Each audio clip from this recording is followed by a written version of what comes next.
akkam jirtu maatii koo nagaa keessanii anu jira galata rabbi har'a biyya koo yaadeen akaffa'eera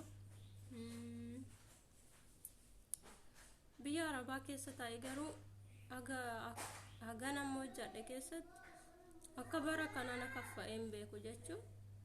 waggootan dabarse keessa yeroon taa'ee hojii hojjedhutti baay'ee nan kaffa'u jechuun gara biraa yaaduu kaayyoo koo bicha waan hin baay'ifan yaada bara kana garuu waan hundumaafuu biyya yaada jechuun na kaffa'a yeroo ayyaan akkas jiru yeroo wanti tokko jiru baay'ee natti dhaga'ama na bochisa waan akkasii maaliif akka ta'e hin beekan yeroo wanti akkasii natti dhaga'amu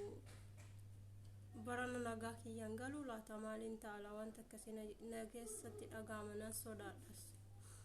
na har'a ammoo baay'ee na kaffa'ee jira har'a yoo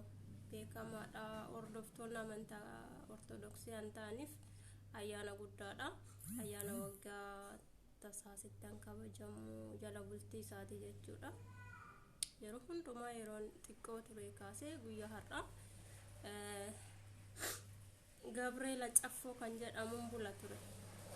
hoddan biyya arabaa deemuu jalqabeen isa malee jechuudha wantoota achi jiran sana yaada har'a jechuun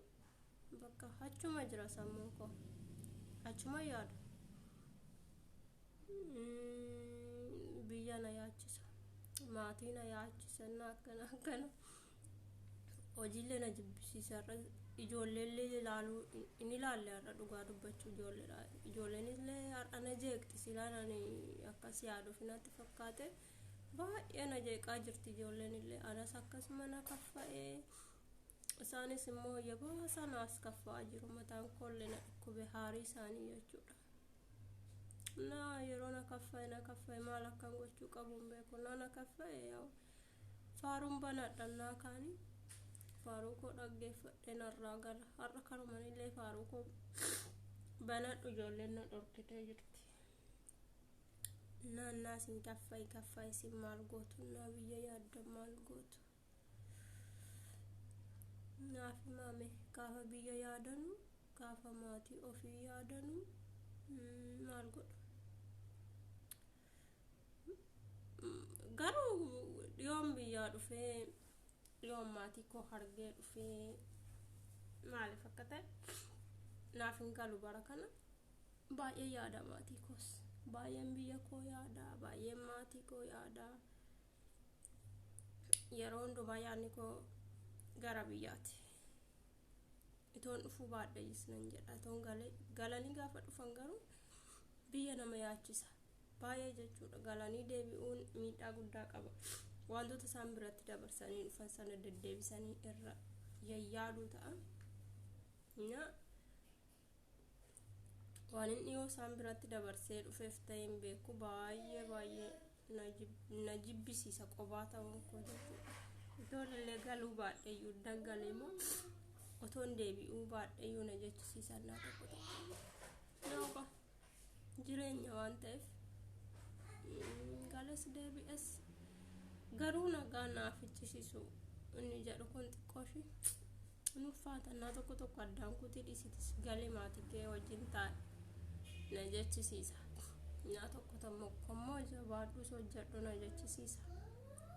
bichaa wal harkaa rukutee jira nan akkas yaadus immoo maatii kootu waa ta'aa laata maaliif na yaachisa duroo yaadu na jechisiisa keessattuu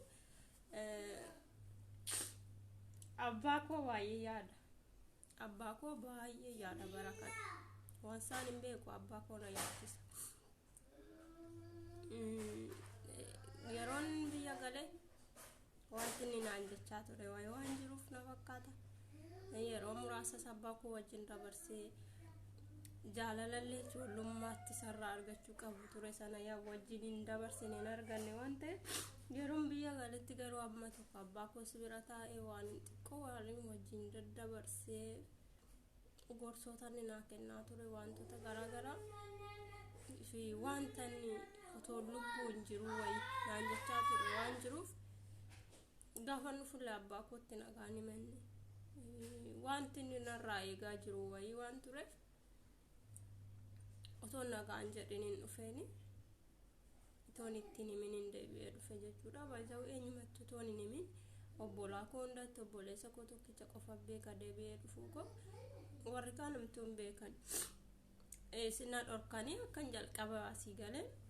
akkan biyya ormaatti lammatan deebine waan na dhorkanii tole jedheeni waadaa galee fitan deebi'ee jalaa dhokadhee dhufe gaafa dhufe eenyumatti obboleessa koo tokkoon alatti nagaa namni itti dhaammadheen jiru jechuudha. Kanaaf abbaa koos nagaan jennee dhokadheen dhufe gaafa dhufu hiddanas arganas gaa'ellee jechuun waadaan isaanii gale sana diigee waan hin dhufeef na sodaadhe bilbileellee nagaan gaafanne biraa zarii bichaa akka nagaa ta'annatti hima jechuudha. Kanaaf hedduu abbaa koo na yaachisa.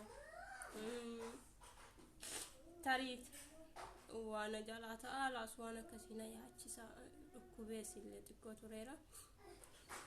Sana innaan ilaalu baay'een ofitti gadda jechuudha. Deebisee toon dhufu baaddayyuu ta'uu waadaan isaanii gale sana waadaa sana eeggatoo jiraadhe achuma isaa wajjin jiraadhayyuu isaan argaa jiraadhayyuu na jechisiisa.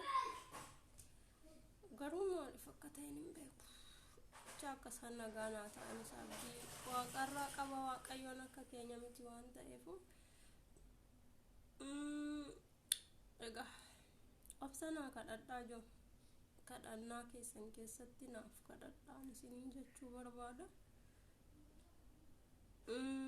Abbaa koo umurii isaa akkanaa dheeressu utoo nan galee waan inni narraa barbaadu sana raawwatiin akka mana jalaan ta'an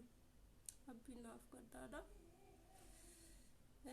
Abbaa koo baay'ee sassata. Yaa haadha waan hin qabneef abbaa koo baay'ee sassata. Waan inni barbaadu sana immoo toon hin raawwatinis